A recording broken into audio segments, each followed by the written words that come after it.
If you're a fan of Nick White's POV or Architecture Friend videos, today we're doing the Queensland State Library, and I'm going to convince you why it's probably one of the best examples of public architecture in Australia, all through the concept of understanding what's a public living room. Context is really important in this building, so we're going to have to do a little bit of scene setting before I can get into the architectural response. If you visit Brisbane, this is the architecture walking tour you have to do. I'm going to start at the Gallery of Modern Art, visit the State Library of Queensland before seeing the Queensland Art Gallery, Queensland Museum and Queensland Performing Arts Centre. All of this portion, can I get out of the way? All of this portion was designed by one dude and his firm, Robin Gibson, in the 1980s. An unbelievably large volume of public space set aside for a city which at the time had like 1 million people.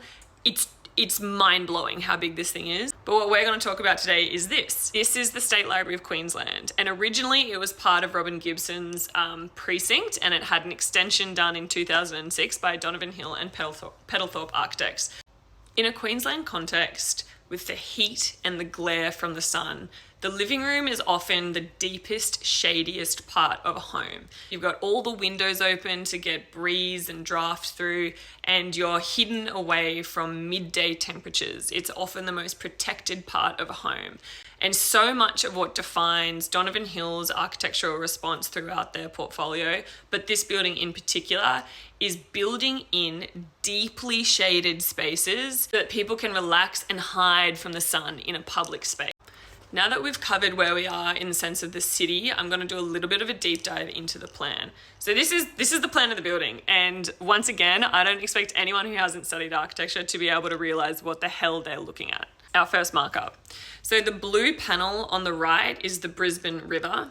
The red arrows is where you get dropped off in a bus or you arrive by car. Gallery of Modern Art and the Cultural Centre, which is the rest of the arts precinct in Brisbane, sit either side of this building. So it has really strong connections to maintaining a sort of continuum of the pedestrian experience. What I've marked up in green is what you and I would consider to be sort of like indoors. And the rest of the space around it is deeply shaded, deeply covered. Because of how they've planned it, it means as a pedestrian, you can walk in and around this thing. Full of public seating, there's bubblers, there's little cafes, and the whole time you're shaded and protected by this big green beacon that's sort of sitting on the river. Architects would refer to this as a porous building. You're saying, come on in.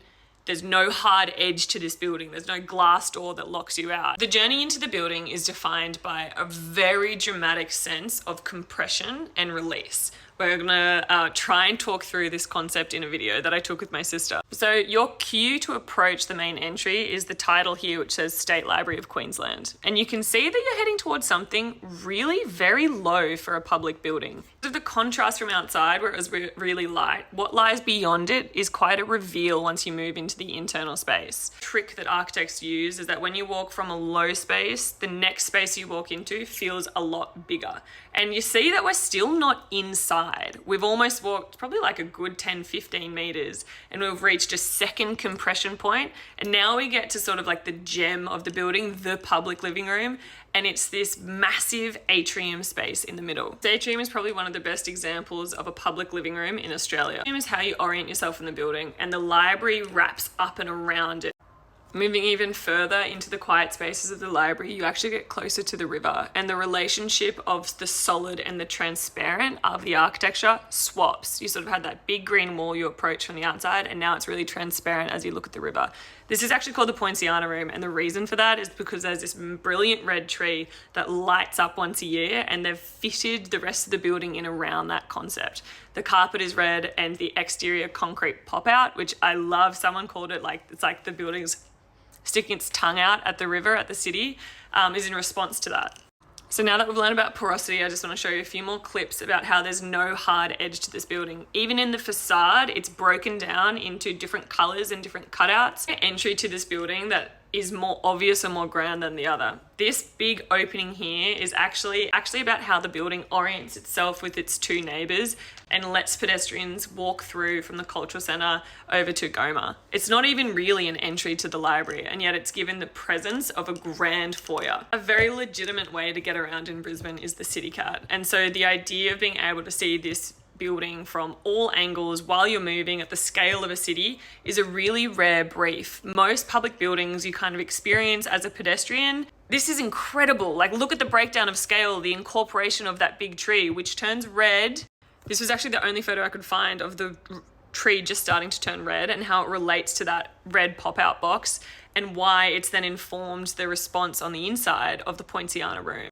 One of the most interesting things when I was trying to get content of this building is that it doesn't have a singular angle where you go, oh, that's what the building looks like. And often the buildings that are the best to be in are the ones that are the hardest to photograph because they've been designed to take care of the experience of being in these buildings more than what they look like from the outside. And it's not to say this building isn't beautiful. I think it's radically brave. So that's my pitch for why I think this building is one of the most important public buildings in Australia. And it's up there with some of my favourite public buildings in the world. The colour is bold, the response is perfect for climate, and everyone and anyone can go and enjoy this space. Go and see it next time you're in Brizzy.